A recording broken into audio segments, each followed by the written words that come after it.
welcome back to the Netherlands. This wonderful picture you're seeing is of the Lancaster bomber of the Battle of Britain memorial flight flying into us over Ginkel Heath, the only airworthy Lancaster in the world, coming here today to pay its very special tribute on behalf of all the British Armed Forces to all of those involved in Operation Market Garden 80 years ago.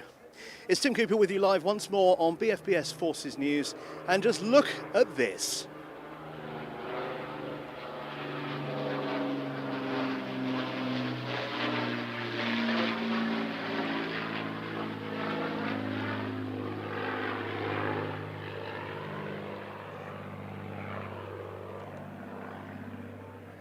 That is truly an iconic sight as she banks round beautifully to the left.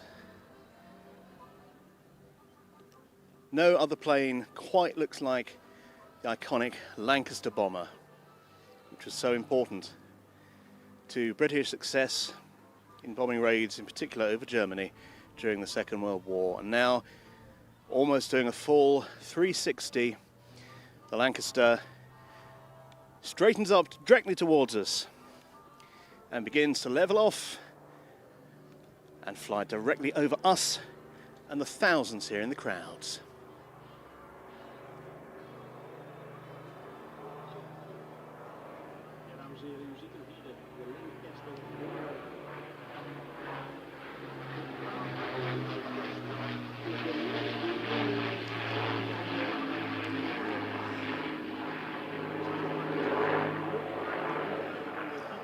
Always an amazing sight, but with the sun glinting off her, the autumnal hues of Ginkel Heath below. An amazing spectacle for us today, on a day that has been full of spectacles. We'll look back on some of those in just a few minutes, but for now, we'll keep with these wonderful pictures of the Battle of Britain memorial flight Lancaster bomber that's come all the way from RAF Coningsby in Lincolnshire after a period of being out of service to pay our respects to Operation Market Garden, the Battle of Arnhem, all those who gave their lives, and the Dutch who suffered so horribly reprisals from the Germans as the Lancaster comes in once more.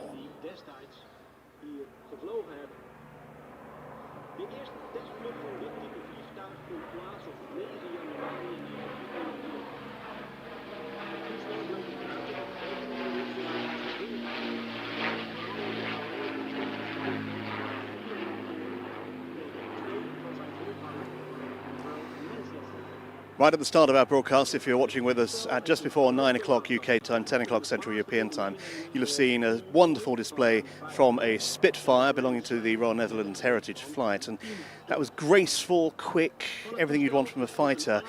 The Lancaster displays a different sort of grace, a different sort of maneuverability, effortlessly turning as she does here in the sky. 4 powerful engines. That silhouette, so distinctive. And if you look closely, you can see the various gun positions on board, in particular the rear gunner position. And if you ever do get the chance to go to RAF Coningsby or any of the museums that have a Lancaster within them, it's so worth getting close to these wonderful machines that really were the zenith of technology in this time frame. This is all pre-computer. This is mechanical and electromechanical technology and engineering at its very best. And we're being treated to a third pass from the Lancaster, coming over the crowd. More than 80,000 people here today. And they've been here since very early this morning and have remained here all through the day. And the Avro Lancaster once more.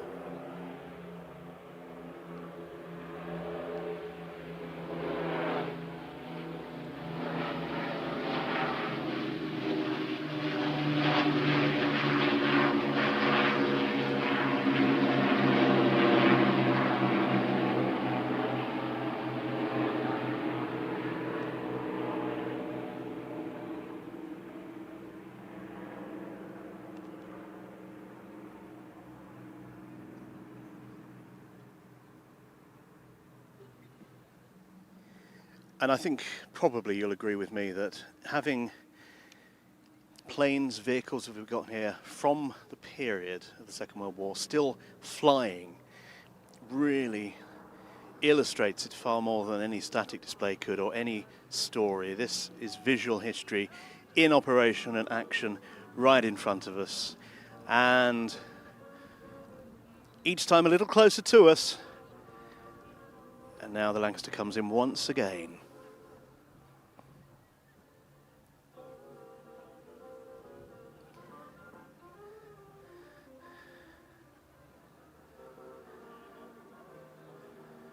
Flying very low, probably 1,500 feet, 1,000 feet.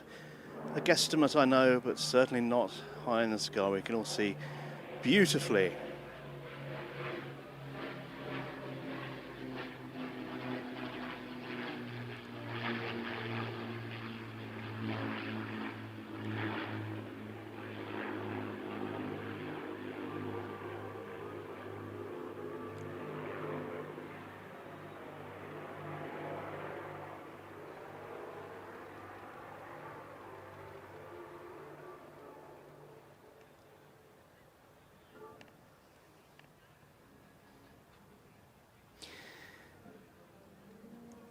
And there she goes off into the distance. I fear that may be our last chance to see her, but I may be wrong, I frequently am. And yes, even as I say that, she's turning, and she may well turn back towards us, but she's levelling off now, and I think she's heading back to where she came from. But what a treat for all of the spectators here, and hopefully for you at home watching on BFBS Forces News, to see the Battle of Britain Memorial Flight Lancaster bomber gracing us with her presence here today at Ginkel Heath in the Netherlands. Indeed, as the Lancaster does disappear into the distance. So that was absolutely amazing, and wow, what timing. It's almost as if we planned our time to be on air just as she arrived. It worked anyway. Welcome along if you just joined us. That's just one of the highlights we've seen today. It really has been incredibly special. Let's look back now at some of the other highlights, notably the parachute drops we've had taking place today. Multi-nation drops right through the morning going on. NATO allies taking part, a variety of aircraft from C-130s to A400Ms, and a great selection of people jumping, including some very senior British military officers, which was lovely for everybody to see. And once that had taken place, that took about 25-30 minutes, we moved on to the wonderful Red Devils, the British parachute display team, who jumped from probably about 8,000 feet out of a Cessna, zoomed down all around us at incredibly fast speeds, and displayed the wonderful flag with Pegasus on, and culminated their amazing display in the Union flag coming down to see us. So that was all that we saw earlier on today. We've had free fall parachuting and pathfinder parachuting from our Dutch friend, and the Red Devils, as I think you're seeing right now, appear on our screens. Coming in down, I was a bit ahead of myself, and what beautiful pictures they are, culminating with the flags. The biggest flag, 5,000 square feet, the Union flag. They're apparently getting one that's even bigger, so watch out for that. But couldn't look any better in the sunshine today. The Red Devils there, one of the highlights of parachuting that we've seen on our programmes today. There'll be a little more parachuting taking place this afternoon. But really, we're coming towards the end of our broadcast. We hope you've enjoyed it. Hope you joined us and came back again just to watch that Lancaster, which was a real treat in itself. And we will be available, this will be available online for you to look back on through the days. Now don't forget, there's plenty of military news, plus loads of features about Arnhem, about Operation Market Garden, including an incredibly moving ceremony at Arnhem and Oosterbeek Cemetery that I was lucky enough to attend a few days ago, where the bodies recently discovered of 2 personnel who lost their lives in the Arnhem campaign were buried with full military honours, and that was a sight to behold. There'll also be a service tomorrow at the cemetery that we'll be covering, and we'll bring you online as well. So check out all of our platforms, forcesnews.com, the Forces News YouTube, Facebook, Instagram and TikTok accounts as well. Loads of great content on there. And I'm just being handed a message about that, which I've already just mentioned. Thank you, Jane. We can actually show you that. Is that what you're saying? Should we show that film? We're going to stay with you, and we're going to show you that film about the burials I mentioned a little earlier on at Arnhem Oosterbeek Cemetery that took place today. So let's have a look at what was a strange thing to attend, but really moving. And the families, well, as you'll see from this, they were overwhelmed with the numbers of people who attended. The final journey of Private Henry Moon of 7th Battalion, the Green Howards. The 21-year-old died on the 1st of October 1944, but he wasn't discovered until 2020. Today, borne by soldiers from the Royal Yorkshire Regiment, the successors to the Green Howards, he's brought to Arnhem and Oosterbeek Commonwealth War Graves Cemetery to finally be laid to rest. Hundreds watch on. His family are there. After prayers and readings, the young soldier's body is lowered into the ground, joining hundreds more at this site. Wreaths are laid, and an 80-year-old story comes to a conclusion. It's truly humbling. We expected a very small crowd, 10, 15, 20 people. We were told there might be minor press interest, and then there are hundreds of people here today. I wasn't even expecting the Yorkshire Regiment, the Green Howards, who Henry was a member of, to turn up, and yet it is truly astounding. I'm overwhelmed, and I am very, very humbled. WO2 Ryan Hurd and Private Demetrius Horner were part of the bearer party. They've been learning about Private Moon's life and death and were desperate to get the ceremony right. Doing this today, they're really proud. Every rehearsal we've done, if we've made a mistake, we go back to the start and do it all again, and they just want to give Private Moon a proper send-off and be honourable for Private Moon and his family. It's a massive debt of gratitude to him. Grateful, but sad as well. To see all these young men from Yorkshire specifically, who paid the ultimate sacrifice.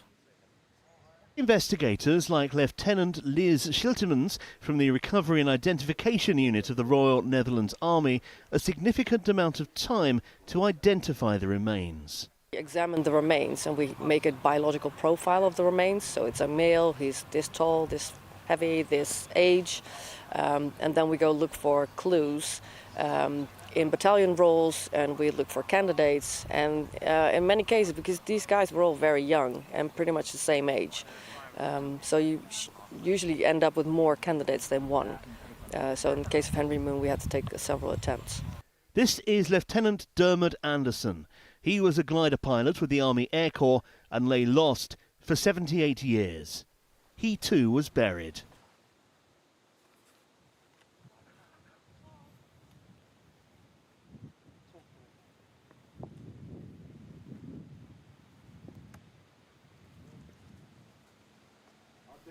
Watching on, Lieutenant Colonel Julian Anderson, his great-nephew. Remarkably, he'd been within a few feet of his relative's hidden resting place and never known. I'd walked past his body on 4 occasions over the last 30 years until those gentlemen had found him, and then for him to then be exhumed, the DNA testing, and then finally laid to rest in a marked grave and no longer listed as missing is immensely satisfying and very sad as well. A day of respect being shown by current generations to those whose sacrifice ensured we can live, as we now do, in freedom. Tim Cooper, BFBS Forces News, Oosterbeek. Well, that was truly a special place to be, as I think you saw from the film there. And these are special pictures too. A cavalcade of multinational jeeps, Union flags on that one. All heading off now. They formed a lovely sort of barrier.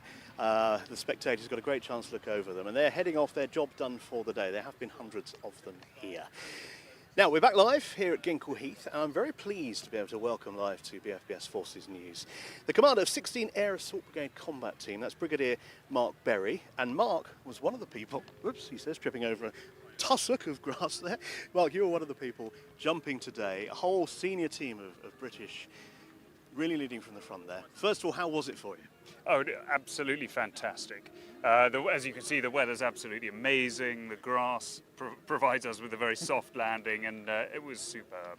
But of course, above all, you jump out thinking about our forebears who jumped under far, far tougher conditions at night and were received not by welcoming crowds of children and Dutch, but actually by gunfire and incredibly difficult circumstances. So a great honour to celebrate their hard work in such wonderful conditions. I know there's immense pride and desire to be part of things like this for 16 Air Assault Brigade Combat Team, and those that don't get on it are always disappointed, but many come out here to be a part of it anyway. How were all of your team feeling coming down, and why the decision, which I think is lovely, to have so many senior people from CGS right through the ranks coming out today? That sends a message, doesn't it? Of course it does. I mean, it's a great statement of faith in our parachuting capability from the very top of the Army. CGS, as you say, the Commander of the Field Army, and GOC of the 1st Light and Airborne Division, under which one brigade now sits. So it was just a superb celebration. It's something we've been looking forward to in 16 Brigade for a very long time. But of course the entire Army is delighted to celebrate, after 80 years, this incredible battle. And it's a battle that resonates within particularly the paratrooping community, as it were, if I can call it that, today, for lessons learned and also tactics adopted at that time. It's still very relevant to all of your team now, isn't it? Oh, incredibly so. You might argue that it's a totem of our history and something that we aspire to, each and every one of us. We hope we are tested every day, but we hope we show the bravery that our forebears showed here 80 years ago. I'd like to touch, if I may, Brigadier, on the wonderful reception from the Dutch community. And everyone I've spoken to has been slightly overwhelmed, actually, by how supportive they are and how much a part of what happened 80 years ago is still part of their everyday. Oh, absolutely. As I said earlier, you know, to be welcomed on the DZ by these incredible crowds here is absolutely astonishing. It is slightly overwhelming, but I think it does demonstrate what today and this piece of their history means to young children today.